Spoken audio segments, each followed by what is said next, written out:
গঙ্গায় মাছ ধরতে যাওয়ার অভ্যেস আগে তো অনেকেরই ছিল। এখনও হয়তো দেখা যাবে অনেক মানুষই গঙ্গায় মাছ ধরতে যান, এবং বিশেষত সকালের দিক করে। এরকমই এক ভোরের দিকে গঙ্গায় মাছ ধরতে গিয়ে ঘটেছিল এক ভয়ঙ্কর ঘটনা। আর সেই সত্যি ঘটনাটাই আজ আমি এই এপিসোডে আপনাদের সকলের সামনে বলতে চলেছি। নমস্কার শ্রোতা বন্ধুরা, ভূত ভগবান চ্যানেলে আপনাদের সকলকে অনেক স্বাগত। আশা করি সবাই খুব ভালো আছেন, আনন্দে আছেন, সুস্থ আছেন। আমরা এই চ্যানেলে যে ঘটনাগুলো বলি আর সেগুলো যদি আপনাদের ভালো লাগে, প্লিজ চ্যানেলটাকে একটু সাবস্ক্রাইব করবেন, ভিডিওগুলো শোনার পরে লাইক করবেন এবং অবশ্যই আপনাদের মূল্যবান মতামত কমেন্ট সেকশানে জানাবেন। আর যদি পসিবল হয় আপনারা আমাদের চ্যানেলের এই ভিডিওগুলোকে আপনাদের ফ্রেন্ড এবং ফ্যামিলির মধ্যে একটু সকলের সাথে শেয়ার করে দিন। আমরা এই চ্যানেলে আর 5টা সাধারণ মানুষের জীবনে ঘটে যাওয়া বিভিন্ন রকমের ভৌতিক, অলৌকিক, দৈবিক, অতিজাগতিক এই ঘটনাগুলোই বলে থাকি। তাই আমি মনে করি এই ঘটনাগুলো যদি আরও 5টা সাধারণ মানুষের কাছে পৌঁছে যায়, তারা সেগুলো শুনে অনেক কিছু জানতে পারবে, বুঝতে পারবে, শিখতে পারবে। তার ফলে তারা অনেক বেশি সতর্ক ও সজাগ হতে পারবে। তো চলুন বন্ধুরা, আমি আজকের ঘটনা আপনাদের সামনে উপস্থাপনা করা শুরু করছি। তবে তার আগে একটা ছোট্ট কথা বলে নিই। সেটা হচ্ছে, আপনারা বহুদিন থেকে আমাদেরকে বলে আসছিলেন যে আমেরিকা আমরা যেখানে থাকি তার আশেপাশের বাড়ি ঘর, রাস্তাঘাট, দোকান পাশার প্রাকৃতিক সৌন্দর্য এইগুলো তুলে ধরার জন্য। তো সেগুলোই ভূত ভগবান চ্যানেলের মাধ্যমে দেখানো সম্ভব নয়। তো সেই জন্য আমাদের নতুন নিবেদন, একটা নতুন ইউটিউব চ্যানেল, দ্য বং সপার। এই চ্যানেলে আমরা আমেরিকায় যেখানে থাকি তার আশেপাশের বাড়ি ঘর, প্রকৃতি, রাস্তাঘাট, এখানকার দোকানে কি পাওয়া যায় সেগুলোই আমরা ওই চ্যানেলে তুলে ধরছি। তো যদি ভালো লাগে ওই চ্যানেলটাকেও সাবস্ক্রাইব করবেন, পাশে থাকবেন। আমি চ্যানেলটার নাম আবার বলে দিচ্ছি, দ্য বং সপার। তো এবার চলে যাচ্ছে আমি আজকের ঘটনায়। এখন আমি যে ঘটনাটা আপনাদের সামনে বলতে চলেছি সেই ঘটনাটা কলকাতা থেকে শোভন আমাদেরকে লিখে পাঠিয়েছে। ও জানিয়েছে ও প্রত্যেক দিন ভূত ভগবান চ্যানেলের একটা করে এপিসোড শোনে এবং ওর খুব খুব ভালো লাগে এবং এগুলো থেকে অনেক কিছু জানতে পারে, অনেক কিছু শিখতে পারে। তো তার জন্য শোভনকে অনেক ধন্যবাদ। আর ঘটনাটা ও লেখার পরে ও রিকোয়েস্ট করেছে যেন পুরো ঘটনাটাকে গুছিয়ে আমি নিজের মতো করে আপনাদের সকলের সামনে তুলে ধরি। তো আমি সেই চেষ্টাই করব। তো প্রথমে আমি ঘটনা সম্পর্কিত কয়েকটা কথা আপনাদেরকে একটু বলে নিই, তাহলে আপনাদেরও ঘটনাটা বুঝতে সুবিধা হবে, আমারও বোঝাতে সুবিধা হবে। তো ঘটনাটা ঘটেছিল কিন্তু শোভনের মামা বাড়িতে। শোভনের মামা বাড়ি হচ্ছে শ্রীরামপুরে, হুগলি শ্রীরামপুর হয়তো আপনারা অনেকেই চেনেন। তো ওখানেই ওর মানে মামা বাড়িতে তো প্রচুর আসতো। আর যখন ওর স্কুলে সামার ভ্যাকেশন চলতো বা কোনো সময় যদি কোনো লম্বা ছুটি থাকতো, ও সোজা কিন্তু শ্রীরামপুরে ওর মামা বাড়িতে চলে আসতো।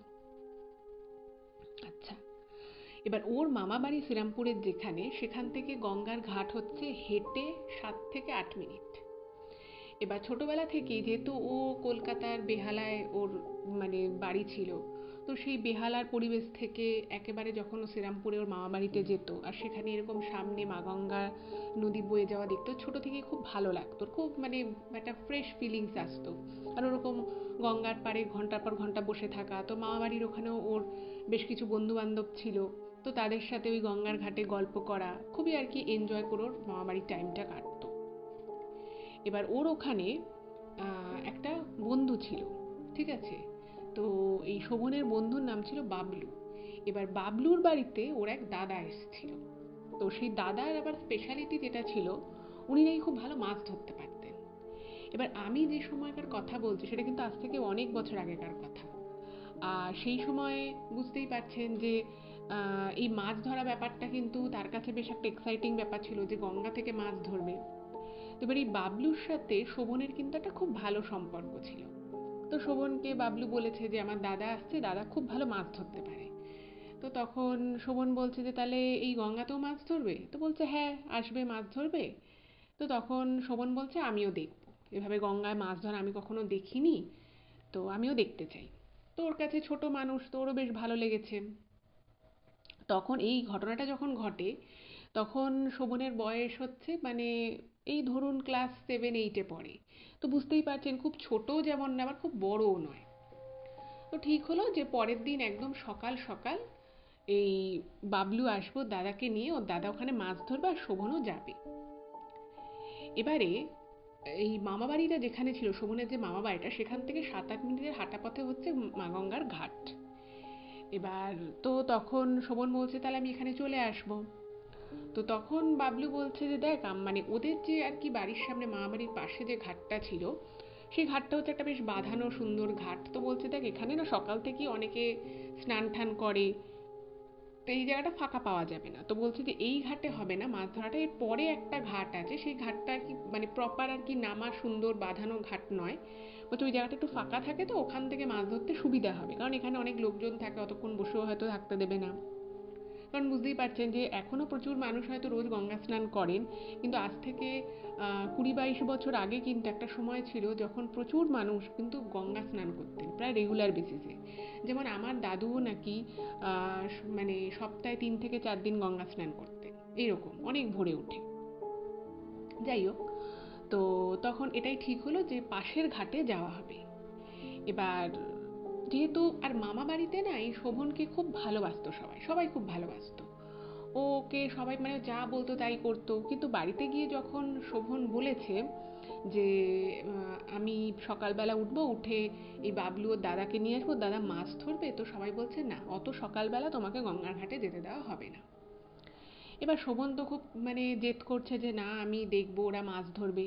এবার যেহেতু ওই বাবলু বলে যে ছেলেটা, সেটা ওর মামা বাড়ির পাড়াতেই থাকে সেই ছেলেটা, তো তখন ওর মামা বললো কি যে ঠিক আছে তাহলে আমি একবার বাবলুর সাথে কথা বলে আসছি, ওরা কোথায় কি ঘাটে মাছ ধরবে, কত সকালে যাবে।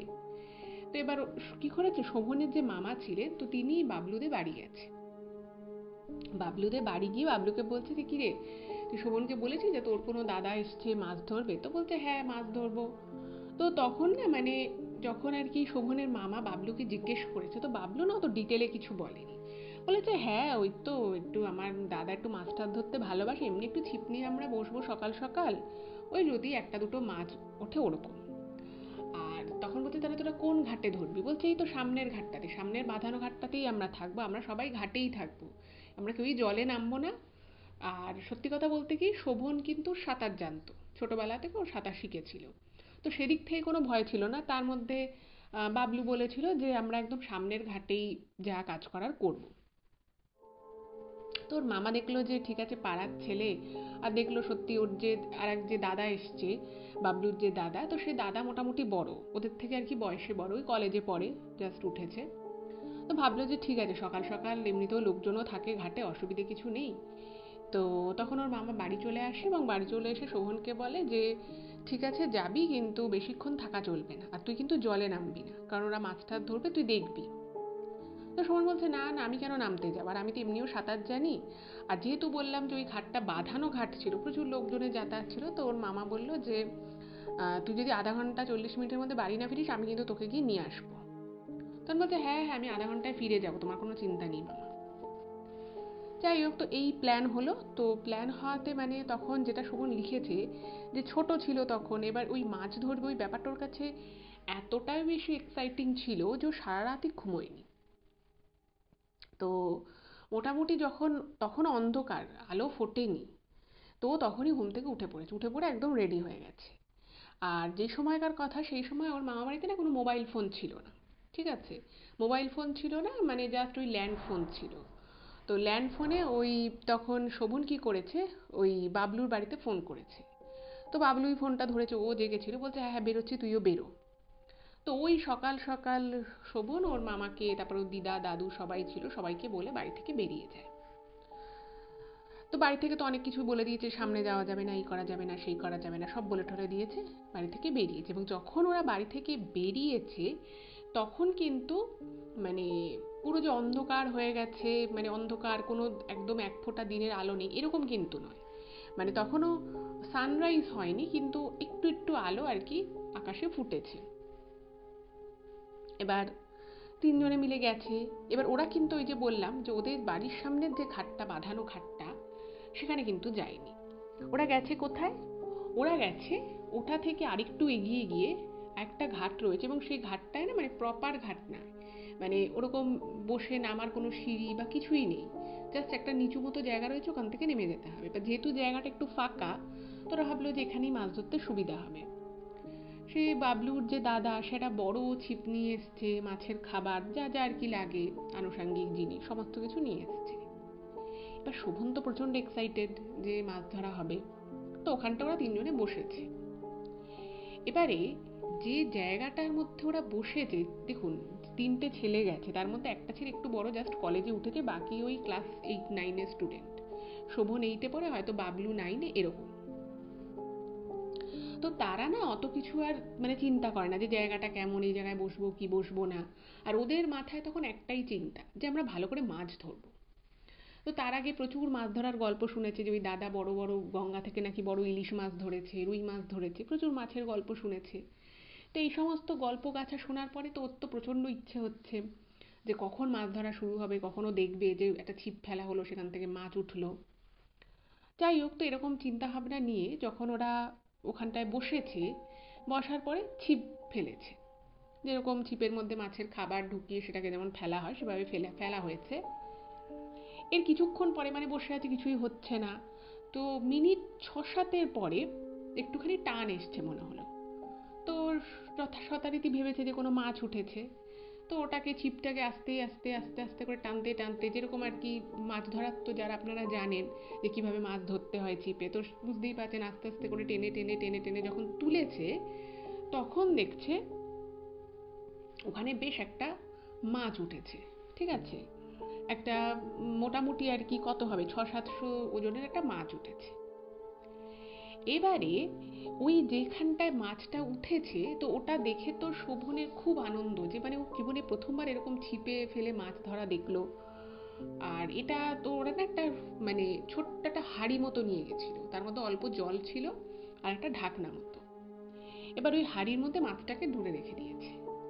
তো এটা দেখে তো শোভনের মানে খুব ভালো লেগেছে, যে এরকম ভাবে মাছ ধরা যায়। মাছটাকে দেখছে বারবার খুলে খুলে, আর বলছে বেশি খুলিস না, মাছটা বেরিয়ে যাবে। তো ব্যাপারটা এই অবধি কিন্তু ব্যাপারটা একদম খুব ভালো ছিল। মানে ওরা এসছে তখন আস্তে আস্তে ভোরের আলো কিছুটা ফুটেছে, তখনও সানরাইজ কিন্তু হয়নি, কিন্তু এমন নয় যে ঘুটঘুটে অন্ধকার। এবারে ওরা ওখানটায় বসে আবার ছিপ ফেলেছে কিছুক্ষণ পরে, বারবার তো শোভন মাছটাকে খুলে খুলে দেখছে। আর মাছটা যে ওই ছোট্ট হাঁড়ির ভিতরে যে ঢোকানো হয়েছে, মাছটা না খুব ফরফর ফরফর করছে, মানে খুব নড়ছে আর কি ভিতরে। তো কি করবে, তো মাছটাকে ওরকম ভাবেই রেখে দিয়েছে, আর বারবার আর কি ও খুলে খুলে দেখছে। তো বাবলু বলছে এত বেশি খুলিস না। যাই হোক, তো এর পরে কিছুক্ষণ পরে আবার মানে ওরকমই ছিপটা দিয়েছে, এবার বলছে দেখ এবার এর থেকেও বড় মাছ উঠবে। তো ওরা নিজেদের মধ্যে বলা বলি করছে, ছোট মানুষ তিনজনই, খুব বেশি বয়স না, তো সবাই বলছে এবার দেখবে একটা বড় মাছ উঠবে। তো তারপরে ওর বাবলুর যে দাদা, সে বলছে না না, বড় না, ছোটও উঠতে পারে, এরকম কোনো ব্যাপার না, সবসময় বড়ই উঠবে। তো এরকম করে সবাই মিলে এরকম বলা বলি করছে, নিজেদের মধ্যে খুব মজা করছে। এমন সময় ওই যে ছিপটা যে ফেলেছিল, সেই ছিপটা না একটু টান পড়েছে, আবার ভালো কথা টান পড়েছে। তো আবার ওটাকে ঘুরিয়ে ঘুরিয়ে ঘুরিয়ে ঘুরিয়ে ওটাকে তোলার চেষ্টা করা হচ্ছে। আবার ছিপ যে মাছে মাছ যখন মানে ওই ছিপের গায়ে লেগে যায়, তো তখন ওই যে ছিপটাকে যে আস্তে আস্তে টেনে টেনে মাছটাকে যে জল থেকে তুলতে হয়, ও যেটা লিখেছে, এটা আমার কোনো আইডিয়া নেই, বাট ও লিখেছে যে এটারও একটা টেকনিক আছে। যদি ঠিক মতো ওটাকে না তোলা হয়, অনেক সময় কিন্তু যে মাছ আছে সে খাবারটা খেয়ে নিয়ে কিন্তু চলেও যায়। তো ওইভাবে মাছে ছিপের গায়ে টান পড়ার সাথে সাথেই কিন্তু মানে ছিপটায় কিন্তু খুব জোরে টানতে নেই, তাহলে অনেক সময় মাছ বেরিয়ে যায়। তো সেটাকেও টানার আস্তে আস্তে আস্তে আস্তে টানার একটা নিয়ম আছে। তো সেরকম করে ওই বাবলুর যে দাদা ছিল, সে ছিপটাকে গোটানোর চেষ্টা করছে। তো এমন সময় হঠাৎ করে, মানে কোনোখানে কিচ্ছু নেই, সাডেনলি মনে হলো যেন মানে, আচ্ছা এখানে আমি একটু কোনো জায়গাটার সম্পর্কে একটুখানি বলে দিই। ওরা ঘাটের যে জায়গাটায় ছিল, সেখানে কিন্তু কোনো প্রপার ঘাট সিস্টেম করা নেই, একটু সরু মতো আর কি জায়গা, মানে দুপাশে আর কি আগাছা, একটু গাছ ফাছ আছে।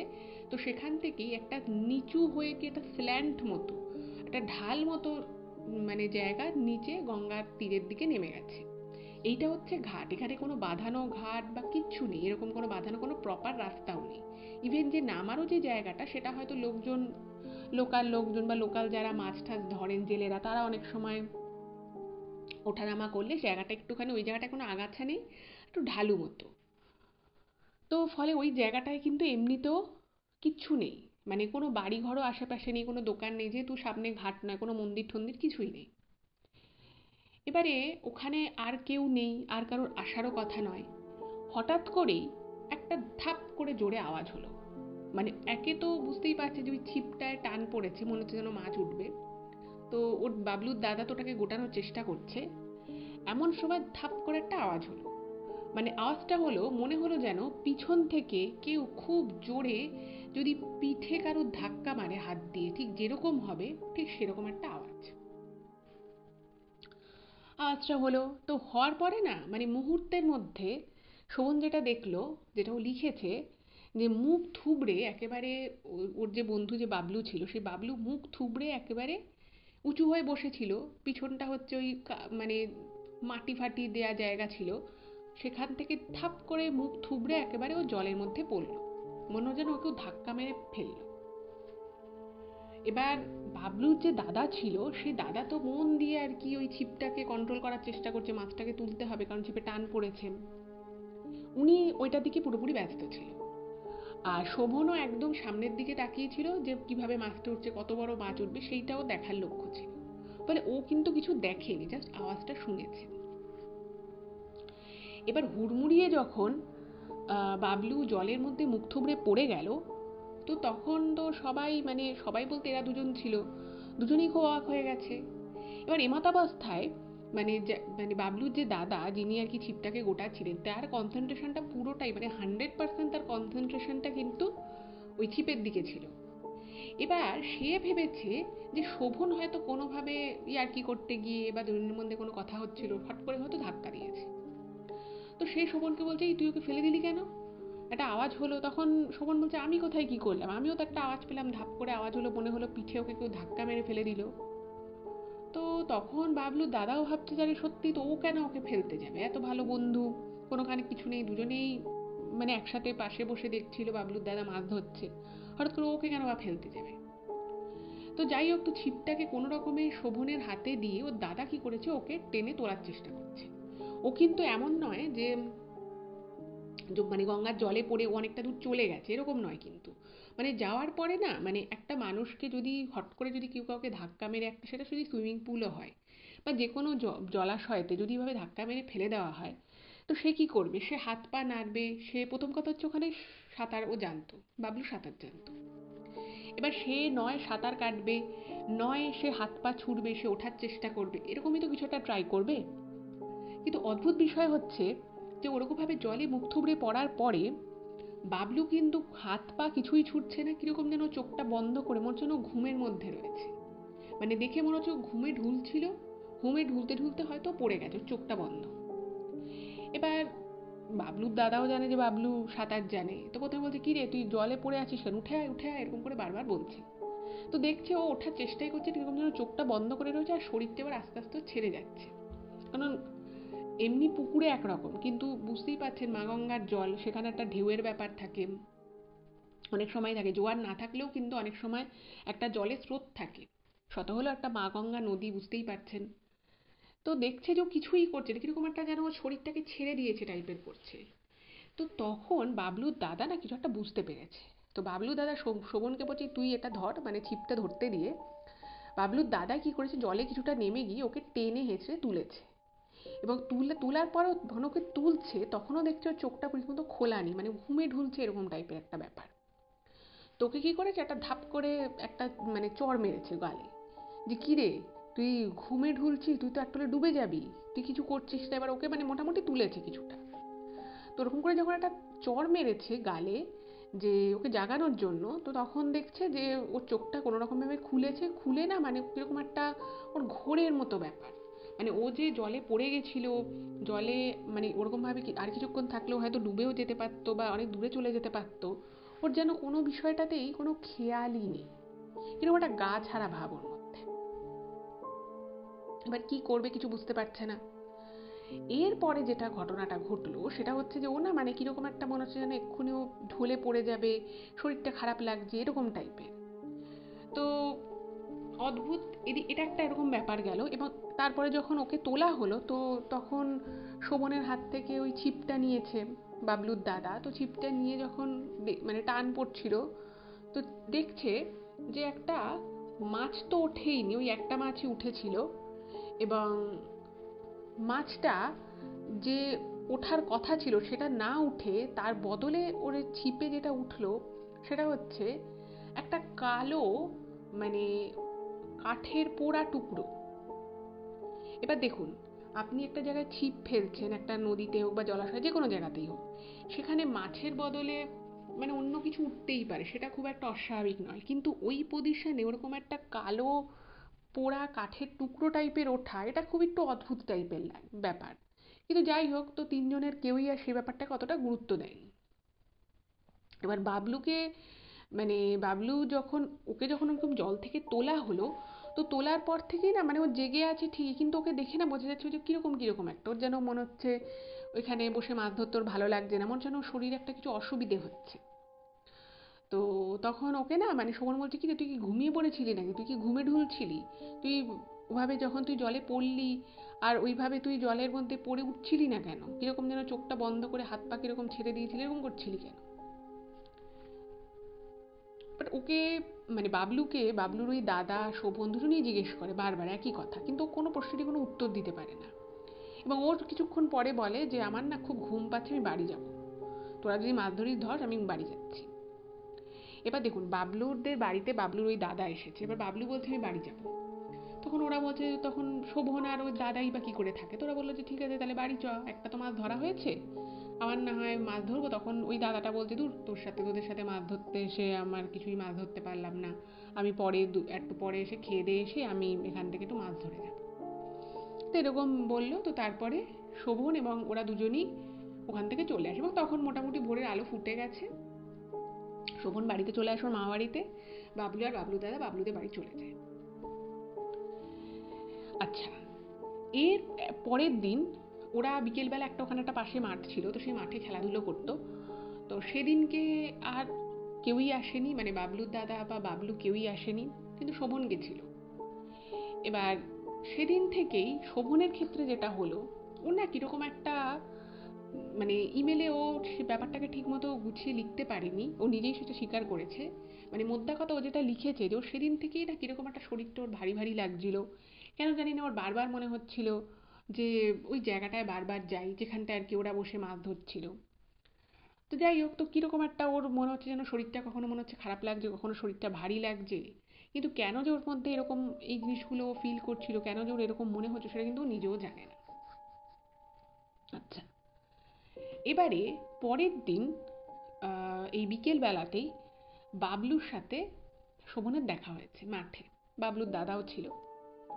তো শোভন তো খুব এক্সাইটেড ছিল এই মাছটা নিয়ে, তো দাদাকে জিজ্ঞেস করেছে যে এই মাছটা মানে তোমরা খেয়েছিলে, ভালো হয়েছিল, এরকম করে জিজ্ঞেস করেছে। তো তখন বাবলু হঠাৎ করে বলছে যে দূর, মাছটার কথা বলিস না, মাছটা পুরো পচা মাছ ছিল, বাজে, পুরো বাড়িতে আনার সাথে সাথেই পুরো দুর্গন্ধ ছড়িয়ে গেছিল, মাছটাকে ফেলে দিতে হয়েছে। এবারে এই কথাটা শুনে না, মানে তখন শোভন না খুব অবাক হয়ে যায় যে একটা মাছ, এটা পুরো টাটকা মাছ, পুরো ফটফট ফটফট ছটফট ছটফট করছিল মাছটা, তো সেই মাছটাকে ধরা হলো, ধরে রাখা হলো। ওরা ওখানে হয়তো ম্যাক্সিমাম 40 মিনিট ছিল, আধা ঘন্টা 40 মিনিট, তার বেশি ওরা ওই ঘাটে ছিল না। তো ভাবছি যে ওরকম একটা জ্যান্ত মাছ ধরা হলো গঙ্গা থেকে, সেটা বাড়ি নিয়ে যাওয়ার পর দুপুরের মধ্যে পচে গেল, এটা কি করে হয়? তো বাবলুর দাদাও দেখছে একটু চুপচাপই রয়েছে। তো দাদাকে জিজ্ঞেস করেছে বাবলু, যে মানে বাবলুর দাদাকে আর কি শোভন জিজ্ঞেস করেছে যে মাছটা এভাবে পচে গেল? তো তখন না ওই ওর দাদাও বলছে যে শোভনকে, যে সত্যি আমি বুঝলাম না ব্যাপারটা, মাছটা পচলো কি করে, আমি এতদিন ধরে এত জায়গায় মাছ ধরেছি, ওরকম টাটকা মাছ, আর মাছটাকে আমরা ওই হাঁড়ির মধ্যে যে রেখেছিল, যেহেতু একটাই মাছ ছিল আর হাঁড়ির মধ্যে একটু জলও ছিল, ফলে মাছটার কিন্তু অত তাড়াতাড়ি মরে যাওয়ার কোনো কথা ছিল না। মানে মাছটা মরে তাও যেতে পারে, কিন্তু তা বলে পচে যাবে, এটা কিন্তু খুবই অদ্ভুত বিষয়। আচ্ছা, এর পরের দিন থেকে, মানে ওই ঘটনাটার দুদিন পরের ঘটনা আমি বলছি, দুদিন পর থেকে কিন্তু দুটো বাড়িতেই, মানে শোভনের মামা বাড়িতে শোভনের সাথে, এবং বাবলুদের বাড়িতে বাবলু এবং বাবলুর দাদার সাথে বেশ কিছু কিন্তু অস্বাভাবিক ঘটনা ঘটতে থাকে। যে অস্বাভাবিক ঘটনাগুলো খুবই অদ্ভুত রকমের, যেটা হওয়ার কিন্তু কোনো রকম কোনো কারণ ছিল না, বাট ঘটতে থাকে। কি সেই কারণগুলো একটুখানি, কি সেই ব্যাপারগুলো হচ্ছে সেটা একটুখানি আমি বলি। শোভনের তার মানে ওই যে মামা বাড়িতেও ছিল, তার 4-5 দিন পরে ওর বাবা মায়ের এসে ওকে নিয়ে যাওয়ার কথা, আবারও কলকাতায় ব্যাক করবে, ওর স্কুল টুল খুলে যাচ্ছে। কিন্তু ঘটনা যেটা ঘটলো সেটা হচ্ছে, শোভন যে বাড়িতে সবাই সবাই ওকে খুব ভালোবাসতো, ও সবাইকে খুব মানে ভালোবাসতো, ওর মামা বাড়িতে ওর মামাকে, ওর দাদু দিদা বাকি সবাই যারা ছিল প্রত্যেকের কথাও শুনতো। সেই সেই শোভন কিরকম একটা মানে অস্বাভাবিক আচরণ করতে শুরু করে। কিরকম অস্বাভাবিক আচরণ দেখুন, ও যখন প্রথম দিন মাছ ধরতে গেছিল সেটাও কিন্তু বাড়িতে সবাইকে জানিয়ে বাড়ি থেকে পারমিশন নিয়ে গেছিল। এবার যেটা হলো, হঠাৎ করেই শোভন নাকি একা বাড়ি থেকে সে মানে ওই দুদিন পর থেকে ও নাকি হুটহাট করে ঘর থেকে বেরিয়ে যাচ্ছে কাউকে কিছু না বলে। এবার সকালবেলা একবার এই কাজটা করেছে, ওর মামা দেখছে যে ও রাস্তায় বেরিয়ে গেছে, ওকে নিয়ে চলে এসেছে। ওকে বলেছে তুই কোথায় যাচ্ছিস, ও কিছু বলতে পারেনি। আচ্ছা, দুপুরবেলা ও দুবার বাড়ি থেকে বেরিয়ে গেছে কাউকে কিছু না বলে। তো বাড়িতেও সবাই রেগে গেছে যে কি ব্যাপার, যে ছেলে এত কথা শুনে সে হঠাৎ করে এরকম অবাধ্য কি করে হয়ে যাচ্ছে। তো একবার ঘাটে গিয়ে দেখে এসছে, বাবলুর বাড়িতে গিয়ে খোঁজ নিয়ে এসছে, কোথাও কিন্তু ছেলে যায়নি। তারপরে তো সবাই একটু ভয় পেয়ে গেছে ছেলে তাহলে গেল কোথায়। তো আর তারপরে অনেক খুঁজে ওই মানে লোককে জিজ্ঞেস করা হয়েছে যে এই ছেলেটা কোথায় গেছে, ওকে দেখেছে কিনা। তো তারপরে শোভনকে ওই যে ঘাটটা ছিল সেই ঘাটের ওখান দিয়ে ও নামার চেষ্টা করছিল, ঘাটটায় যাওয়ার কোন জায়গাটা একটু ঢালু মতো আর জায়গাটা একটুখানি গাছপালা একটু বন মতো ছিল। তো সেখান থেকে ও যখন একটু নামার চেষ্টা করছিল, সেই সময় ওকে একজন দেখেছে এবং ওর মামাকে বলেছে যে এই তোমাদের বাড়ির ছেলে এখানে। তোকে বকা দিয়ে নিয়ে গেছে। এরপরে ও বিকেলবেলাও আবারও একবার ওখানে ও বাড়ি থেকে বেরোতে যাচ্ছিল এবং ওকে যখন জিজ্ঞেস করা হয় যে ও কোথায় যেতে চাইছে, ও বলে যে ওই ঘাটটায়ও যাবে। তো ওর মামা, ওর দিদা, দাদু সবাই বলে যে ঘাটে যদি যেতে হয় তাহলে সামনের ঘাটটায় যা, কিন্তু সামনের ঘাটটায় যাবে না, ও ওই ঘাটটাতেই যাবে। এবার এটা তো একটা প্রথম দিকে যখন এই ঘটনাটা ঘটে প্রথম দিন তো ভেবেছে যে হয়তো বাচ্চা মানুষ, ওই ঘাটটায় হয়তো ওর গিয়ে খুব ভালো লেগেছে, সেই জন্য যাওয়ার জন্য বায়না করছে। কিন্তু তারপরে ভাবছে যে ও ওই ঘাটটাতে যাওয়ার জন্যই কেন বায়না করছে। তো জিজ্ঞেস করেছে যে কি রে বাবলু কি ওই ঘাটে আসছে, তো তখন ও কিছু বলছে না। আচ্ছা, এদিকে বাবলুর বাড়িতে বাবলুর সাথে এবং ওর ওই দাদার সাথেও কিন্তু কিছু কিছু ঘটনা হওয়া শুরু হলো। সেটা হচ্ছে যে বাবলুর ক্ষেত্রে যেটা হলো, বাবলু তো ওর থেকেও কিছুটা ছোট ছিল দাদার থেকে। তো ওর ক্ষেত্রে সেটা হচ্ছে যে কোনো কিছু খাবার খেতে পাচ্ছে না, যে খাবারটা হয়তো শুকনো ভাত হোক সেটা খেতে পাচ্ছে, হয়তো সবজি দিয়ে সেটা খেতে পাচ্ছে, কিন্তু কোনো আমিষ খাবারও খেতে পাচ্ছে না, প্রচণ্ড দুর্গন্ধ মনে হচ্ছে। আর সবসময় ওর খুব শরীরটা খারাপ করছে, কোনো কারণ ছাড়া শুধুই। কিন্তু এটা একটা শুরু হলো। আর একটা যেটা হলো সেটা হলো বাবলুর ওই দাদার সাথে, যে দাদা ওদের বাড়িতে বেড়াতে এসেছিল। তো সেই দাদার ক্ষেত্রে যেটা হলো যে সে না বারবার খালি সেও ওই ঘাটে যাওয়ার জন্য বারবার সেই ঘাটে গিয়ে বসে থাকছে। এবার ওর বয়সটা একটু বেশি, সে কলেজে পড়ে, তো সে বাবলুদের একটা আত্মীয় হয়, সে এসেছে। এবার সে বারবার বাড়ি থেকে বেরিয়ে যাচ্ছে এবং গিয়ে ওই ঘাটে যাওয়ার জন্য মানে ঘাটে গিয়ে বসে থাকা, যেহেতু ওখানে প্রপার ঘাট নেই। তো সবাই বলছে যে এই ভর দুপুরবেলা তুই কেন ওই ঘাটে গিয়ে বসে থাকবি। সে বাড়ি থেকে সে জেদ করে সে ওর দাদা, সেই যে আত্মীয় দাদা যে এসেছিল, সে বেরিয়ে যাওয়ার চেষ্টা করছে। এবার দুই বাড়ি থেকেই এদিকে যেমন শোভন ওরকম অস্বাভাবিক আচরণ করছে, তো শোভনের মামা এই বাবলুদের বাড়িতে এসে খোঁজ খবর করে গেছে, যাচ্ছে ওরা এরকম কি বারবার কি ওই ঘাটটায় যাওয়ার চেষ্টা করছে, ওই ঘাটটা তো প্রপার ঘাটও নেই আর ওখানে নামাটা খুব রিস্কি, ওখানে চওড়া জায়গাও নয়। তো তখন ওদের বাড়ি থেকে বাবলুদের বাড়ি থেকে বলছে যে আমাদের এখান বাড়িতেও তো সেম অবস্থা, বাবলুও মাঝে মধ্যে ওই ঘাটটায় যাবো করছে, আর ওর যেটা হয়েছে ও খেতে পারছে না, কিছু বমি করে দিচ্ছে, আমিষ কিছু খেতে পারছে না। আর ওদের বাড়িতে ওদের যে ওই আত্মীয় এসছিল, সে যে বাবলুর সেই দাদা, বলছে ও তো গিয়ে ওই ঘাটে বারবার বসে থাকছে। এবার দেখুন, ওর বাবলুদের বাড়িতেও একটা সমস্যা হচ্ছে, কারণ বাবলু শরীর খারাপ হয়েছে, উল্টো দিকে ওদের সে আত্মীয়র একজনের ছেলে হয়, ফলে তারও যদি এখানে কোনো ভালো মন্দ কিছু সুবিধে অসুবিধে হয়, তো সেটাও একটা বিশাল রিস্কের ব্যাপার। তো দুই বাড়ি থেকেই কথা বলে বুঝতে পারলো যে দুই বাড়ির এই তিনটে ছেলেরই কিন্তু কিছু না কিছু সমস্যা হচ্ছে। এর মধ্যে যে ঘটনাটা ঘটলো সেটা হচ্ছে, হঠাৎ করেই ওই বাবলুর যে ওই দাদা ছিল, সেই দাদা তো একটু বড় ছিল, তো সে মাঝে মধ্যে ঘর থেকে বেরিয়ে ওই ঘাটে গিয়ে বসে থাকতো। তো একদিন হঠাৎ করে বিকেলবেলা আবার সেই দাদা বাড়ি থেকে বেরিয়ে যায়, এবং বাড়ি থেকে যখন বেরিয়ে যায়, তো আচ্ছা, ওদের বাবলুদের যে বাড়িটা ছিল সেখান থেকে বেরোতে গেলে কিন্তু এই শোভনদের মামা বাড়িটা হয়ে যেতে হয়। এবার শোভনদের বাড়িটা তখন একতলা ছিল, তো একতলার বাড়িতে এসে ওদের বাড়িতে ঢুকেনি, কিন্তু ওই দাদাটা কি করেছে, শোভনকে ডেকেছে, বলছে যে চল ঘাটে যাই, ওই ঘাটটায় যাই। এবার ওর এরকম অবস্থা, তো দিদা তো একদম শোভনকে ছাড়তে রাজি নয়, তো বলেছে যে না, ও এখন যাবে না, তুমি গেলে যাও, ও যাবে না। তো সে বারবার ওর বাড়ির সামনে দাঁড়িয়ে থাকছে, দরজা এরকম করে ধাক্কা মারছে যে ওকে নিয়ে যাবেই সেই বাবলুর সেই দাদা শোভনকে। আর ঘরের ভিতর থেকে শোভনও যাবে বলে একেবারে মনস্থির করে রাখছে। ও বলছে না, আমি যাব। মানে সে যাই হয়ে যাক, ছেলে কোনো কথা শুনছে না। যাই হোক, তো সে শোভন দরজা জানলা পেটাচ্ছে, হাতের কাছে যা যা জিনিসপত্র ছিল সেগুলো ফেলে দিচ্ছে, খালি জেদ করছে। মানে যে ছেলে শান্ত শিষ্ট সবার এত কথা শোনে, সেই ছেলে মানে প্রচণ্ড জেদি হয়ে গেছে। যাই হোক, তো এরপরে যে ঘটনাটা ঘটলো সেটা হচ্ছে যে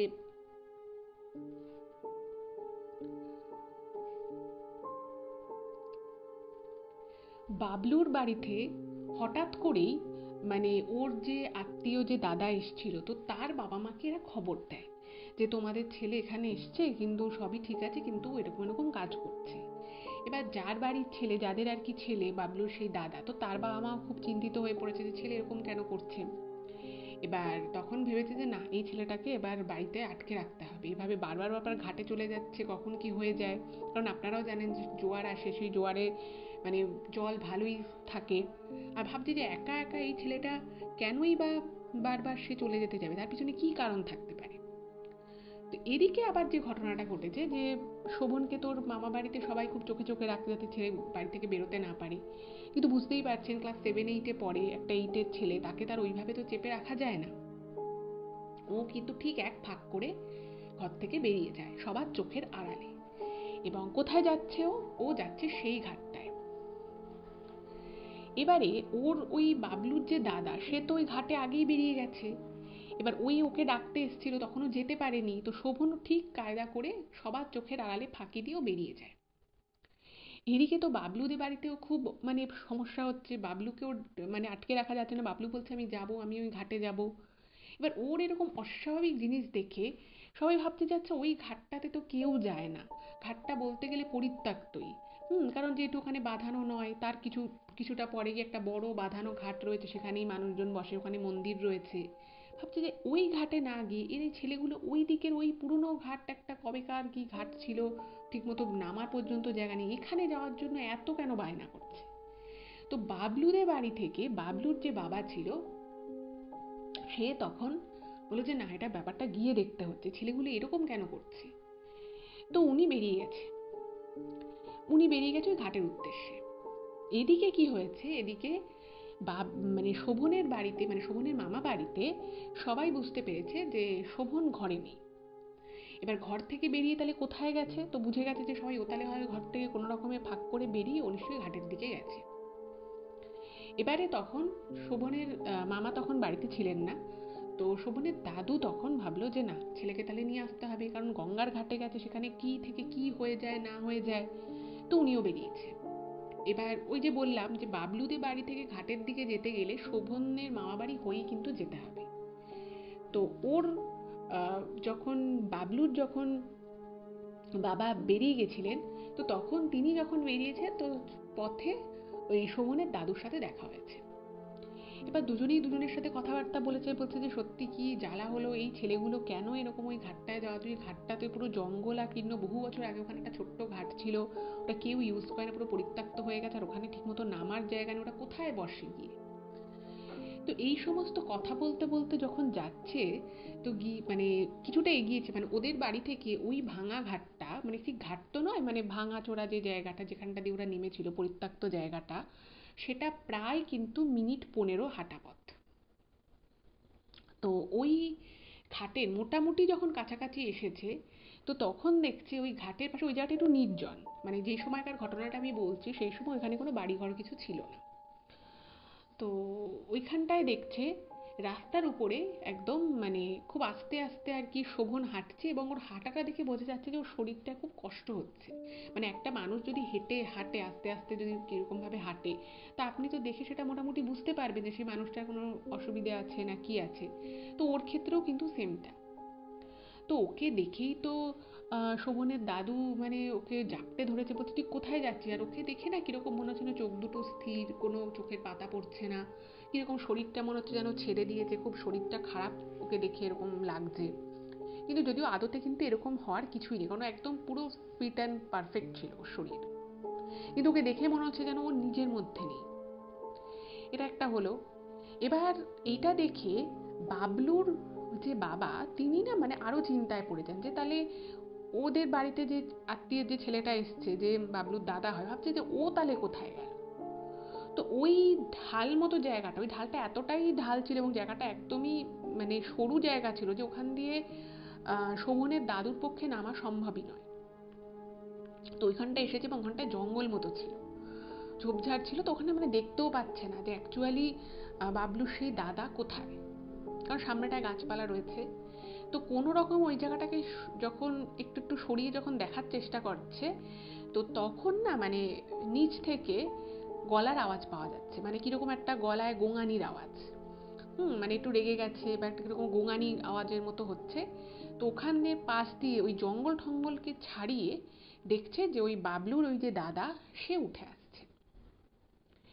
এবং যখন ওই বাবলুর দাদাকে উঠে আসতে দেখা যায়, তখন কিন্তু বাবলুর দাদাকে দেখে মানে ওইখানে বাবলুর বাবা বা শোভনের দাদু, ইভেন শোভন নিজেও, ও যেটা বলছে যে ওর যতটুকু মনে আছে, যে অবাক হয়ে পুরো সবাই হাঁ করে ওর দিকে তাকিয়ে থাকে।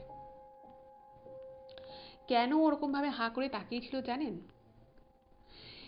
তাকিয়েছিল এই জন্য যে মানে ওটা ওকে না মানে খুব অদ্ভুত রকমের লাগছিল। ওই যে ওই গঙ্গার ঘাটের ওখানটায় নেমেছিল, সেখানে ও বাড়ি থেকে একটা নর্মাল একটা গেঞ্জি আর একটা ফুল প্যান্ট পরে নেমেছিল, কিন্তু ও যখন ওই ঝোপঝাড় পেরিয়ে উঠে এলো, তখন দেখা যাচ্ছে যে ওর হাতে, মুখে, গলায়, ইভেন পায়েরও কিছু কিছু জায়গায় কিরকম কিরকম টাইপের সিঁদুর লেপা ছেলেটার, মানে খুব বিক্ষিপ্ত ভাবে সিঁদুর লেপা, মানে তেল, সিঁদুর, কাদামাটি দিয়ে মাথার মধ্যে একটা কিছু মাখা, প্লাস ওর মুখে, চোখে, হাতে, গলায়, ঘাড়ে, মানে যেভাবে সেভাবে আর কি ওই সিঁদুর টাইপের মেখেছে, তার সাথে কাদামাটি বালি রয়েছে।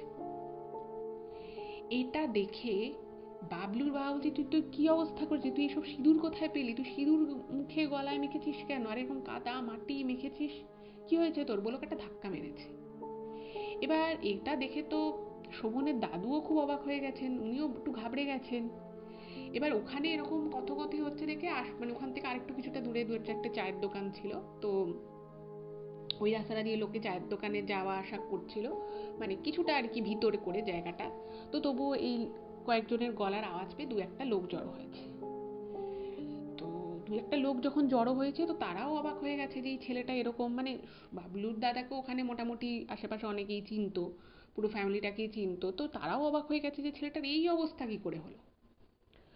তো ওর দাদা না কিরকম একটা ফ্যাল ফ্যাল করে চেয়ে আছে, মানে পুরো মুখটা মানে বালি কাদা আর সিঁদুর মাখা, মুখের একটা স্থান মানে নেই যেখানে ওর কাদা মাটি বা বালি বা সিঁদুর লেপা নেই, এবং হাত ফাত ভর্তি, এবং হাতের মধ্যে কিছু সুতো টুতো নিয়ে, মানে বীভৎস আর কি বাজে একটা ব্যাপার।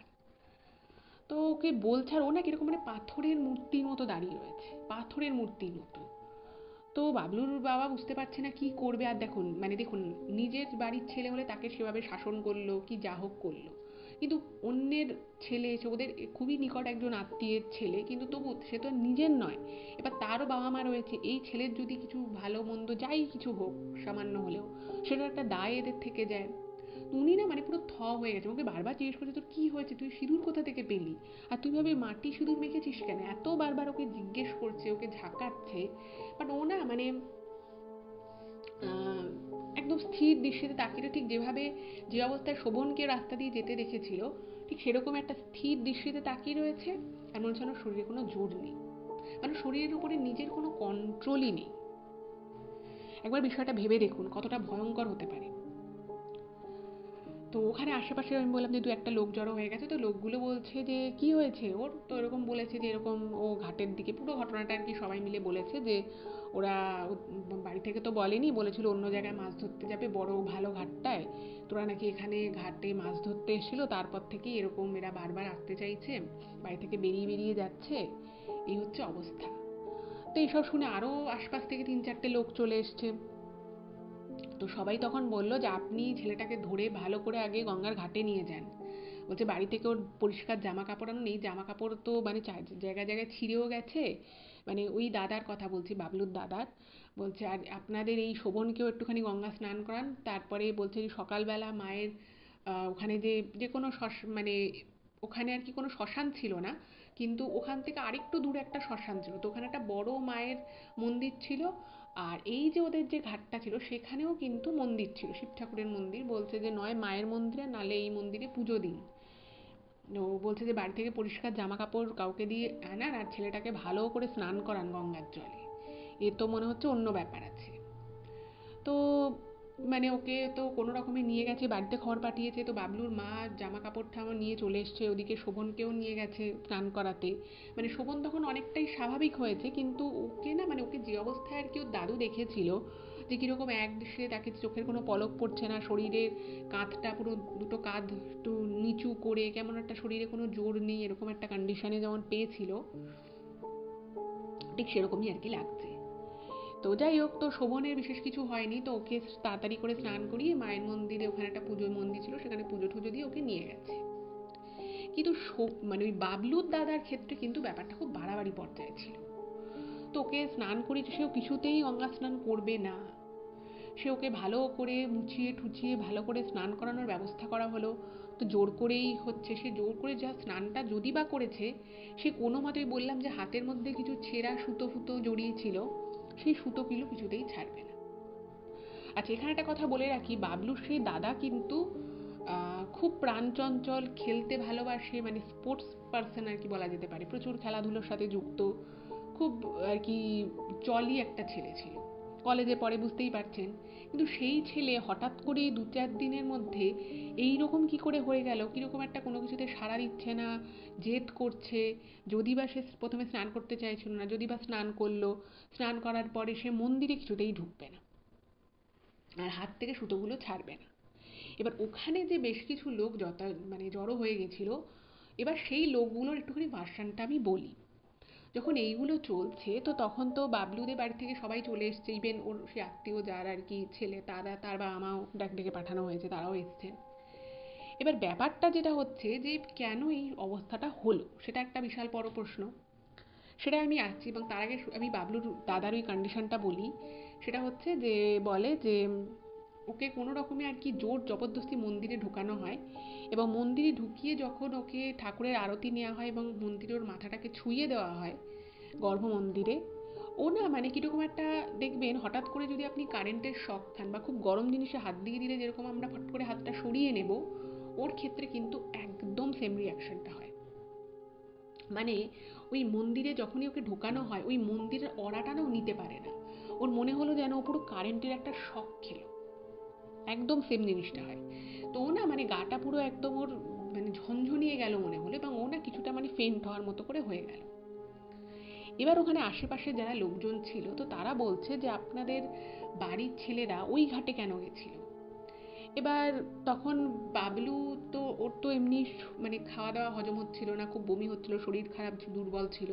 তো এই সমস্ত ব্যাপারে বাবলু যখন শুনেছে যে এরকম হয়েছে, তো বাবলু এসছে। তো তখন বলার মতো একমাত্র ওই। তো বলছে যে না, আসলে দাদা বলেছিল যে একটু ফাঁকা জায়গায় ভালো করে মাছ ফাছ ধরা যাবে, মানে ঘাটের দিকে যদি প্রচুর লোকজন থাকে, মাছ ধরতে একটু অসুবিধে, কারণ মাছ তো তাহলে আসবে না, প্রচুর লোক স্নান টান করে ভোর থেকে। তো সেই জন্য আমরা ভেবেছিলাম যে একটু লোকজন কম যাতায়াত করবে, একটু কম লোকজন থাকবে, এরকম একটা জায়গায় আমরা মাছ ধরবো। তো সেই কথা ভেবেই কিন্তু ওই ঘাটটায় যাওয়া। অ্যাকচুয়ালি ওটা তো কোনো ঘাটও নয়, তো ভেবেছে যে এটা যখন প্রপার ঘাট নয়, তো কেউ আসবেও না, অতটা কেউ আসেও না। তো সেইটা চিন্তা করেই কিন্তু মেনলি ওদের ওখানে যাওয়া। তো তখন ওখানে আরও, ওখানে ওই যেহেতু বড় ঘাট, সেখানে অনেক মহিলা টহিলা, ভদ্রমহিলারাও এসেছিলেন। তো তারা বলছে যে আচ্ছা, তাদের মধ্যে আর কি একজন ওদেরই পাড়ার, তো বলছে যে আচ্ছা, তোমরা যে ওখানে মাছের জন্য বসেছিলে, মাছ ধরতে বসেছিলে, তোমরা কি মাছ পেয়েছিলে? তখন বলছে হ্যাঁ, মাছ পেয়েছিলাম, একটা বড় মাছ পেয়েছিলাম।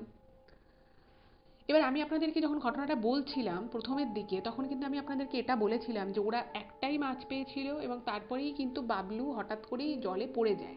তার কিছুক্ষণ পরে মুখ থুবড়ে জলে ফেলে যায়, পড়ে যায়, এবং ও যে কিভাবে জলে পড়ে গেছিল সেটা কিন্তু পুরো রহস্য ছিল। বাবলু নিজেও জানতো না যে বাবলু কি করে জলে পড়লো, মনে হলো ওকে কেউ ধাক্কা মেরে জলে ফেললো। আর ওখানে শোভনও ঠেলা মারেনি, কিছু করেনি, ও মাছ ধরা দেখছিল আর ওর দাদা তো মাছ ধরছিলই।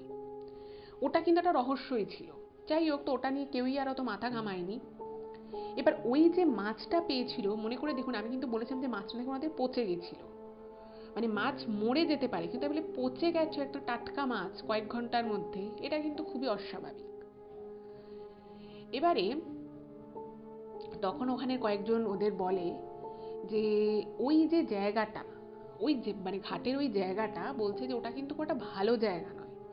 মানে ভালো জায়গা নয় বলতে বলতে আপনারা হয়তো অনেক সময় দেখবেন, বিভিন্ন সময় আপনারা বিভিন্ন ঘাটে হয়তো আপনাদের চোখে পড়েছে যে অনেক সময় সিঁদুর পড়ে থাকে, অনেক ফুল পড়ে থাকে। এবার দেখুন, পুজো আর্চারও অনেক কিছু হয়, তো অনেক বিভিন্ন ধরনের আমাদের হিন্দু মতের অনেক রিচুয়ালস আছে, সেসবেরও অনেক কিছু সেই রিচুয়ালস মা গঙ্গার তীরে পালন করা হয়। এটা আপনারা আমরা সকলেই জানি। ইভেন শ্রাদ্ধানুষ্ঠান ও শ্রাদ্ধেরও অনেক কাজ হয়, এটা ঠিক আছে। কিন্তু এই ধরনের মানে আমাদের রীতির বাইরেও অনেক কালো জাদু আছে বা অনেক ক্ষতিকর কাজ আছে, যেগুলো হয়তো অন্যের ক্ষতির উদ্দেশ্যে ওইরকম গঙ্গা তীরে অনেকে করে। এবার দেখুন, সেই যারা ক্ষতি করার উদ্দেশ্যে অনেক কাজকর্ম করে, সেটা কি করে, তারা বিভিন্ন ধরনের ক্রিয়া আদি করে কোনো ফাঁকা নির্জন ঘাটে বা যেখানে হয়তো প্রপার ঘাট নেই, প্রচুর বেশি লোকের যাতায়াত নেই, তারা কি করে ওরকম বিভিন্ন ধরনের ক্রিয়া আদি, যেগুলো কিন্তু সরাসরি কোনো পুজো বা সরাসরি আমাদের মানে হিন্দু ধর্মের কোনো ডাইরেক্ট কোনো শ্রাদ্ধ ক্রিয়া বা পুজোর ক্রিয়া সেসব কিন্তু নয়, হয়তো কোনো মানুষের কোনো ক্ষতি করা, কোনো অশুভ শক্তির উপাসনা করা, এই সব করার জন্যও কিন্তু অনেকে গঙ্গা তীরে ফাঁকা জায়গায় অনেক রকমের সিঁদুর, অনেক রকমের ওই সুতো দিয়ে পুঁটলি করে তার মধ্যে ছুঁচ ভরে এগুলো কিন্তু অনেক সময় করে রাখে। সেই জন্য দেখবেন অনেক মানে অনেক ক্ষেত্রেই আমার বাড়িতেও আমার মানে বাড়ির বড়রা যারা ছিল, মানে তারাও অনেক সময় আগে বলতেন যে গঙ্গা ঘাটে ফট করে যে কোনো সময় যেতে নেই, বা গেলেও সেখানে কিন্তু বসার আগে বা কোনো কিছু পা দেওয়ার আগে আগে দেখে নিতে যে সেখানে কোনো কিছু পড়ে আছে কিনা। তো সিঁদুর বা অনেক ধরনের এই ধরনের অনেক জিনিসই কিন্তু অনেক ক্ষেত্রে দেখা যায়। এবার দেখুন, সব ক্ষেত্রেই তো সেগুলো খারাপ হয় না, কারণ অনেক আমাদের রিচুয়ালস থাকে, সেগুলো অনেক সময় করতে হয়। ইভেন অনেক মানে আনন্দ অনুষ্ঠানে, বিয়ে হোক, অন্নপ্রাশন হোক, সেখানেও মা গঙ্গার যাওয়া হয়, মা গঙ্গাকে আবাহন করা হয়, পুজো হয়, তো সেগুলো আলাদা জিনিস। কিন্তু এই ভালো জিনিসের মাধ্যমেও, ভালো জিনিসের মধ্যেও অনেক সময় অনেকে কিছু কিছু খারাপ কাজও করে, এবং এই খারাপ কাজগুলো মানে যারা করে তারা অনেক সময় একটু ফাঁকা জায়গাকে বেছে নেয়। এবার ওই যে যেখানটায় আর কি ওরা গেছিল, এবার তিনটে অল্প বয়সী ছিল, ওরকম ভোর ভোর গেছে, ওরা যেখানটা বসেছিল সেইখানটায় কিন্তু ওরকমই কিছু অশুভ শক্তির উপাসনা করে কিছু সিঁদুর, কিছু সুতো, কিছু একটা কেউ করে গেছিল। এবার ওরা যখন যায় ওখানে মাছ ধরার উদ্দেশ্যে অনেক ভোরবেলা, তো ওরা না মানে ওখানটায় বসে পড়েছিল, কিন্তু ওরা খেয়াল করেনি যে ওই জায়গাটায় কিছু একটা পড়েছিল। এবার এটার আমি একটা কারণ বলি, সেটা হচ্ছে যে শোভন যখন ওই দিন সকালবেলা মাছ ধরে বাড়ি ফিরেছিল, সেদিন কিন্তু ওর মানে জামা কাপড়ে ওখানটায় বসেছিল, মানে বালি কাদা লেগেছিল, তো এসে জামা কাপড়টাও ছেড়ে ফেলে। এবার ওর প্যান্টের ওখানে কিন্তু বেশ কিছু এরকম মানে দাগ ফাগ, সিঁদুরের অনেক দাগ ঠাগ কিন্তু ছিল। এবার সেটা কিন্তু ওদের বাড়ির যে আর কি কাজের লোক, সে একবার বলেছিল যে তোমার নাতির আর কি, ওর দিদাকে বলেছিল যে তোমার নাতির প্যান্টে জামায় কি সব সিঁদুর ফিঁদুরের দাগ দেখলাম। কিন্তু উনি না অতটা ব্যাপারটাকে খেয়াল করেননি, ভেবেছে যে ঠিক আছে কিছু হয়তো একটা দাগ, সেটাকে সিঁদুরের দাগ ভেবেছে, উনি অতটা খেয়াল করেননি। এবার পরে উনি যখন এই কথাগুলো শোনেন, তখন উনি কিন্তু এটাকে কানেক্ট করেন ব্যাপারটাকে। তো ওই ওই লোকগুলো তখন বলছে যে ওই ঘাটে কিন্তু অনেকে এরকম কাজ করে, মানে এরকম দু একজনকে লুকিয়ে লুকিয়ে কিছু একটা করতে দেখা গেছে, এবং এমনও হয়েছে যে দু একজনকে এরকম লুকিয়ে কিছু একটা করছিল।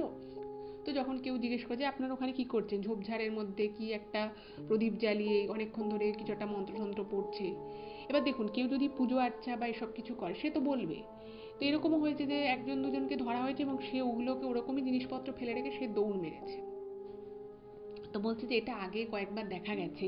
এবার সব সময় তো আর কেউ ওখানে দাঁড়িয়ে থেকে তো আর পাহারা দিচ্ছে না যে কে কখন কি করছে না করছে, এটা সম্ভব নয়। তো বলছে হতে পারে এরকম কিছু হয়তো ওদের সাথে হয়েছিল। আর ওই দিন ওই বাবলুর যে দাদা, সে যখন ওই কাদা মাটি সিঁদুর যখন ওরকম মুখে চোখে হাতে গলায় মেখেছে, তো তখন তো সবাই মানে যারা আর কি এগুলো জানতো, তো তারা বুঝতে পেরেছে ওখানে কিছু তো ঘটনা ঘটেছিল। এবং সেটারই প্রভাব কিন্তু ওর ওই দাদার উপরে খুব বেশি করে পড়ে, খুব বেশি করে। যাই হোক, তো এই ঘটনার পরে তো মানে সবাই খুব ভয় পেয়ে যায়। ওই বাবলুর দাদার যে দাদা এসছো, তো তার বাবা মাও আসতো, তারাও সমস্তটা শোনে। এবং ওই দিনের পর থেকে কিন্তু দাদা খুব অসুস্থ হয়ে পড়ে, প্রচণ্ড অসুস্থ। এবং সে বারবারই সে কারোর সাথে কথা বলছে, এবং যখনই কথা বলছে বলছে সে ঘাটে যাবে, তাকে ঘাটে নিয়ে যেতে হবে বা তাকে ছেড়ে দিতে হবে, সে নিজে নিজে একা চলে যাবে। এইদিকে শোভনেরও মানে বাড়ি বাড়ি যাবে, বা তারও শরীর ঠিক ভালো থাকছে না, সেও তারও মাঝে মধ্যে মনে হচ্ছে যে ঘাটে যাবে ঘাটে যাবে, কিন্তু ওর কিন্তু অতটা সিভিয়ার এফেক্ট পড়েনি যতটা ওই বাবলুর দাদার পড়েছিল। তো এরপরে কি করবে কি করবে, তো ওই যে বললাম যে ওখানে যে মন্দির ছিল ওই ঘাটের ওখানকার একজন যিনি নিত্য পুজো করতে, তো তিনি বলছেন যে এই ছেলে তিনটে তো একদমই অল্প বয়সী ছেলে, এদের নিশ্চয়ই ওই ঘাটে গেছিলো, ওখানে নিশ্চয়ই কেউ এরকম কোনো কিছু ক্রিয়া আদি করে, যেগুলো খুব একটা ভালো ক্রিয়া আদি নয়, সেসব করে হয়তো সিঁদুর ফিঁদুর ফেলে গেছিলো, সেগুলো এরা মানে পাড়িয়ে ফেলেছে, ওটার উপরে বসেছে, এটার উপরে খুব খারাপ হয়তো প্রভাব পড়েছে, বিশেষত বাবলুর দাদার উপরে। বলছে যে আমি আমার গুরুদেবের সাথে একবার কথা বলবো, ছেলেগুলোকে আমার আমাকে ভালো ঠেকছে না, মানে এরপরে কিন্তু কোনো বড়সড় বিপদ হতে পারে, কারণ এরপরে হয়তো যে যার বাড়িতে চলে যাবে, শোভন ওর বাড়িতে কলকাতায় চলে আসবে, ওর ওই দাদা সেও কলেজে পড়ে, তারও কলেজ খুলে যাবে, সেও চলে যাবে। বলছে কিন্তু ব্যাপারটা কিন্তু মানে তার আগে ঠিক করতে হবে। তো ওই ঠাকুরমশাই তখন তার গুরুদেবের সাথে কথা বলেন, এবং তারা বলে তখন যে ছেলেগুলোকে যদি ঠিকঠাক রাখতে হয় তো ওদেরকে মানে উনি একটা আর কি তাবিজ দেন, বলছে যে তাবিজটা দুদিন পরে থাকতে হবে, এবং মানে এই সমস্ত জিনিসেরও তো একটা তিথি হয়, পুজো টুজো করতে হবে। তো বলে যে একটা পুজো হবে, তো সেই পুজোটা কোথায় হবে, সেটা হবে ওইখানেরই ওই ঘাটেরই যে মায়ের মন্দির ছিল, বলছে ওখানে একটা পুজো করতে হবে, এবং সেই পুজোয় যজ্ঞে এই তিনটে ছেলেকেই বসাতে হবে, এবং সেই তিনটে ছেলেই যজ্ঞে বসে এবং ওদের উপরে যে অশুভ শক্তির যে প্রভাব পড়েছে সেই প্রভাবটাকে কাটাতে হবে, নালে কিন্তু এটা যদি এখন না কাটানো হয় পরবর্তীকালে কিন্তু এই ছেলেগুলোর মানে অসুবিধে হয়ে যাবে। তো সেটাই হলো। তো ওই দুটো তাবিজ ওদেরকে মানে মানে তাবিজ দেওয়া হয়েছিল ওই তিনজনকেই, এবং শোভনের উপরে যে এফেক্টটা পড়েছিল সেটা কিন্তু খুব যে বিশাল এফেক্ট পড়েছিল সেটা নয়, কিন্তু শোভনের না মানে মাঝে মধ্যে দিনে রাতে ঘুম হতো না, মনে হতো ওইখানটায় যাব। তো আর বাবলুর ক্ষেত্রেও কিন্তু খুব শরীর খারাপ হয়ে গেছে, মানে ও কোনো কিছু খেলেই ওর বমি হয়ে যেত, আমিষ খেতে পারতো না, বাড়িতে আমিষ জিনিস ঢুকলে ইভেন ডিম থাকলেও ও গন্ধ পেত, হয়তো ডিমটা রান্নাও হয়নি, ও বলতো ওদিকে ডিম আছে আমি যাবো না, এরকম টাইপের। আর বাবলুর দাদার ক্ষেত্রে তো খুবই প্রভাব পড়েছিল। তো তারপরে ওই দুদিন পরে একটা নির্দিষ্ট তিথিতে একটা পুজো হলো, একটা যজ্ঞ করা হলো, এবং সেই যজ্ঞে ওই তিনটে ছেলেকেই যজ্ঞে বসানো হলো, এবং তিনজনেই যজ্ঞ করার পরে তাদেরকে মানে ওই বিভিন্ন ক্রিয়া আদি করে, এবং বলে যে ওদেরকে একটা আর কি ফুল দিয়েছিল, ওই ঠাকুরের যজ্ঞ টজ্ঞ করে সেই ফুল যজ্ঞের তারপরে ছাই সেটাকে দিয়ে বলেছিল যে 7 দিন ওদের সাথে রাখতে, মানে সেটা একটা কাপড়ের পুঁটলির মধ্যে দিয়ে বলেছিল যে বাইরে বেরোলে মানে ঘরের মধ্যে থাকলে অতটা দরকার নেই, কিন্তু বাইরে যদি বেরোয় এবং একবার করে ওই পুঁটলিটাকে যেন ধরে ওরা প্রণাম করে মাথায় ঠেকিয়ে দেয়। তো সেরকমই করে, এবং তারপরে ওদের যে যার আর কি যা যা সমস্যা ছিল, যেমন শোভনের ক্ষেত্রে যেটা ও লিখেছিল যে ওই পুজোর পরেও বেশ 1-2বার ওর মনে হয়েছিল যে ওইখানটা একবার ঘাটে যাই, যেতেই হবে, না গেলে হবে না, পুরো অস্থির অস্থির করছিল শরীরটা, সেগুলো কিন্তু বন্ধ হয় আস্তে আস্তে। এবং ওই বাবলুর যে কিছু কিছু খেতে পারছিল না, শরীর খারাপ লাগছিল, সেই ব্যাপারগুলো চলে যায়। আর বাবলুর দাদার যে সিভিয়ার কন্ডিশন হয়েছিল সেটাও কিন্তু মানে মানে পুরো একদম কীরকম সবার থেকে আলাদা হয়ে গেছিলো, কারোর সাথে কোনো কথা বলতো না, বাড়িতে কারোর সাথে কথা বলতে চাইতো না। ওর দাদার নাকি একটু টাইম লেগেছিল, ওর দাদার কিন্তু মোটামুটি 15-16 দিন মতো লেগে গেছিলো এই বিষয়টা পুরোপুরি ঠিক হতে, এবং তারপরেও পুরোপুরি সুস্থ হতে পুরো 1 মাস লাগে। এবং তারপরে শোভনকেও ওর বাড়ি থেকে ও মানে 1 বছর শ্রীরামপুরেও আসেনি, আর ঘাটে আসা তো দূরের কথা। আর বাবলুর ওই যে দাদা ছিল সে মানে পুরো সে তখন ফার্স্ট ইয়ারে পড়তো, মানে একদম থার্ড ইয়ারের শেষেও তারপরে বাবলুদের বাড়ি এসেছিল। এবং মানে এই যে ব্যাপারটা যেটা ঘটেছিল পরবর্তী সময়ে, ওই যে ঠাকুরমশাই ছিলেন তিনি বলেছিলেন যে ওইখানে ওই সিঁদুর, তারপরে ওই যে লাল হলুদ কালো সুতো, এই যে সুতোগুলো পাওয়া গেছিলো, বলছে যে ওইখানে না মানে কেউ কোনো অশুভ শক্তির আরাধনা করছিল এবং করে সে বিভিন্ন ক্রিয়া আদি করে সে যে জিনিসগুলো দিয়ে ক্রিয়া আদিটা করেছিল সেটা ওইখানে ফেলে রেখে গেছিল। এবার কোনো কারণে সেটা হয়তো জলেই ফেলতে চেয়েছিল, কিন্তু জলের মধ্যে হয়তো পুরোটা যায়নি, ওখানে কিছুটা রয়ে গেছিল। এবং যেহেতু এরা অতটা বুঝতে পারেনি ওখানে চলে গেছিল, এবং ওই যে মাছটা ধরা হয়েছিল না, মানে এই ধরনের জিনিস মানে জায়গায় যদি আপনি কোনো আমিষ জিনিস নিয়ে চলে আসেন বা সেটা যদি জ্যান্ত অবস্থায় থাকে, সেই অশুভ শক্তির যে প্রভাবটা থাকে না, সেটা মানে যে প্রভাবটা সেটা আরও 10 গুণ বেড়ে যায়। এবং যেহেতু ওই মাছটা মেনলি বাবলুর ওই দাদাই ধরছিল, ফলে ওর উপরে কিন্তু ওই জন্যই এফেক্টটা সব থেকে বেশি পড়েছিল। এবং ওই কারণেই ওরকম একটা টাটকা মাছ, যে মাছটা জাস্ট সকালবেলা ধরা হয়েছিল, সেটা দুপুরের আগেই কিন্তু পচে যায়। এবার এবার আপনারা বুঝতে পারছেন যে কেন ব্যাপারগুলো পরপর পরপর এইভাবে ঘটেছিল, কারণ তার কারণটাই ছিল যে ওরা যে জায়গাটায়, যে স্থানে ওরা বসে, সেই স্থানটাই অ্যাকচুয়ালি খুব খারাপ ছিল, এবং অন্য কিছু একটা ক্ষতি সংক্রান্ত, মানে কারোটা ক্ষতি করার জন্যই ওরা সে যে আর কি অশুভ শক্তির কাজটা করেছিল, সে কারোর ক্ষতি উদ্দেশ্যে করেছিল। যাই হোক, তো ভগবানের অনেক অশেষ কৃপা ছিল যে 3টে ছেলেই আস্তে আস্তে পুরোপুরি ভালো হয়ে যায়, সুস্থ হয়ে যায়। এবং বর্তমানে মানে তারপরেও তোর মামাবাড়ি বহুবার গেছে, এবং এখন ওই জায়গাটায় নাকি পুরোপুরি ভেঙে ওরা পাশে একটা ফ্ল্যাট হয়েছে, কিন্তু এখন ওই জায়গাটা দেখলে বোঝার উপায়ই নেই যে ওই জায়গাটা অ্যাকচুয়ালি আগে এরকম ছিল। তো তারপর থেকে ও যেটা করে, যে কোনো জায়গাতেই, সেটা কোনো শুধু গঙ্গার ঘাট বলে না, যে কোনো জায়গাতেই ও বসার আগে বা মানে বেশিক্ষণ দাঁড়ানোর আগে ও আগে দেখে নেয় যে জায়গাটা অ্যাকচুয়ালি কী আছে। এবং ও এই ভূত ভগবান চ্যানেলের মাধ্যমে সকলকে এটাই জানাতে চেয়েছে যে এই ধরনের জায়গায়, বিশেষত এই ধরনের জায়গায় এই টাইপের কিছু দেখলে, মানে যেটা যদি দেখে খুব স্বাভাবিক মনে না হয়, সেই জায়গা কখনোই পারানো উচিত না, এবং সেই জায়গার আশেপাশ থেকে যত দ্রুত সম্ভব চলে আসা উচিত। তাহলে কখন কি বিপদ হয়ে যায় সেটা কিন্তু বলা যায় না। তো এটাই ছিল ঘটনা।